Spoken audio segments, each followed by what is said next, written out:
I had a lot of hair back then. As Christy just said, it's very humbling to stand before you today. I think the two things I get asked today still are people want to know, when did you start punting and how did you start punting? How did you get into this? And the story I always tell is there was one Saturday afternoon, probably 1986. Coach Mallory, it could have been an Indiana football game, for all I know. But we were watching a game, and you know, they always zoom in on the punts, and you can see it spiraling, right? So my dad says to me, he said, look at that, it looks like somebody threw it. So let's grab your football, let's go outside and see if you can do that. So we run outside, and I'm shanking balls left and right, end over end left, right, blah, blah, blah. Finally, I hit this missile. The best punt I've ever seen in my life. Goes over my dad's head. I still go back to the yard today, and I stand in that spot, and I'm like, that thing only went 15 yards. But I crushed it. It was great. So he looks at me. I'm standing there with my eyes wide open, jaw down. He's like, that's it? You did? How'd you do that? I don't know. So from that day forward, like I said, I was probably 11 years old. It became the passion of my life. And I just wanted to learn how to do it every time. So that's kind of how it started. And ironically, Kurt Mallory's in the audience. I told you a story about your dad a minute ago. I'll leave that one out of it. But I was a huge Indiana fan. My bedroom was Indiana this, Indiana that, the carpet, the pillowcases, the clock on the wall, everything. I want to go to Indiana and play basketball for Bob Knight.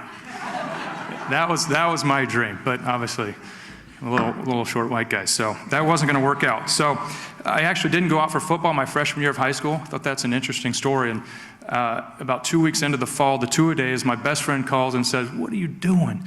We go to Sheridan High School. We've got, at this point now, we have 10 state championships since 1984. So we're a football school.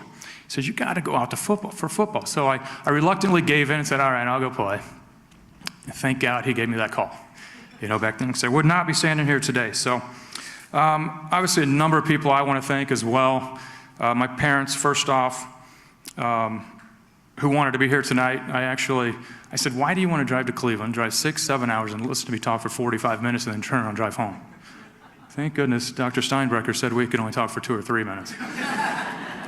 But I have a list of things to say here. So my mom and dad, with me every step of the way, had an old green minivan. I bet they put 200,000 miles on that thing, drive it to every MAC school in the conference, So they've been there every step of the way. I can't thank them enough. 3 sisters, Melanie, Michelle, and Melissa, were there, again, every step of the way.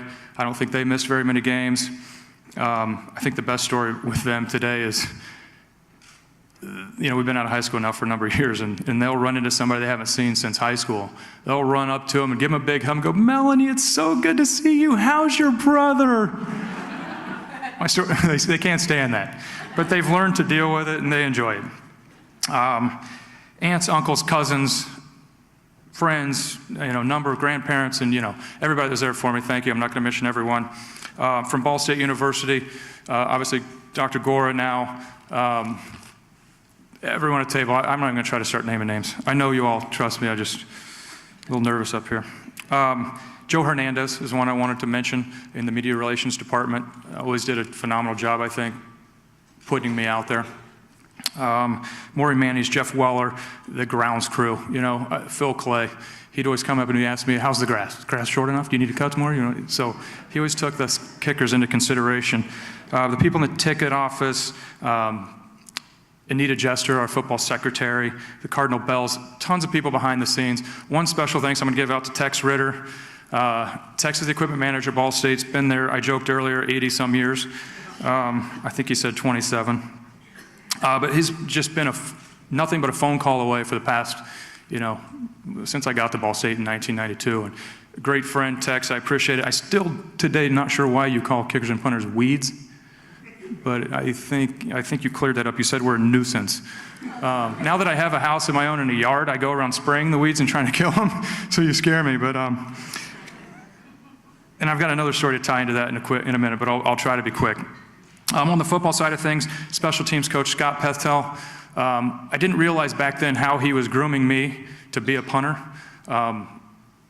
He really let me call the shots. And I don't know how, looking back, how you can let a 19-year-old kid, control what I called a chess game. And in my mind, I was just playing chess with the other team. Anytime I could keep a ball out of the returner's hands, that's what I was going to do. And he trusted me to do that, and it paved the way for what I did for the next 15 years. 2 head coaches in my time there, Paul Chatel, just a great man. If any of you had the honor of meeting him, he's just a genuine guy. And I think he genuinely cared more about us as kids and student athletes than he did about us as football kids. I mean, he really genuinely cared about us.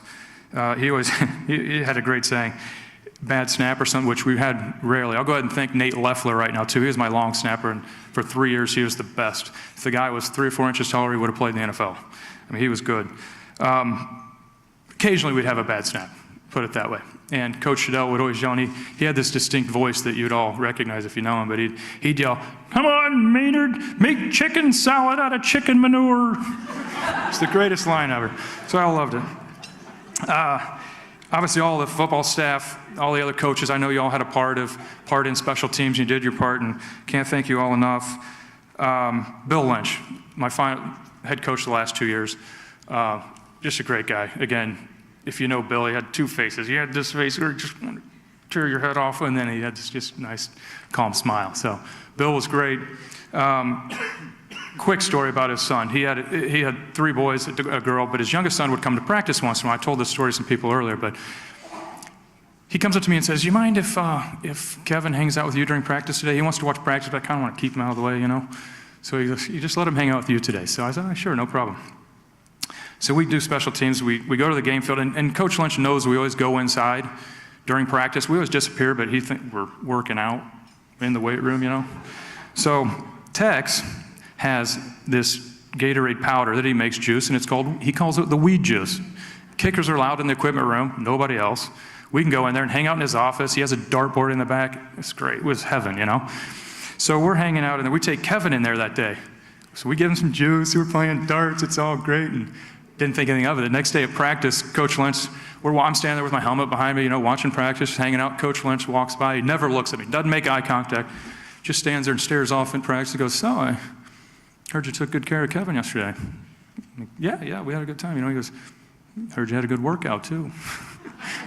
And he just walks off. So I guess as long as we were doing our job, I guess he didn't care what we were doing.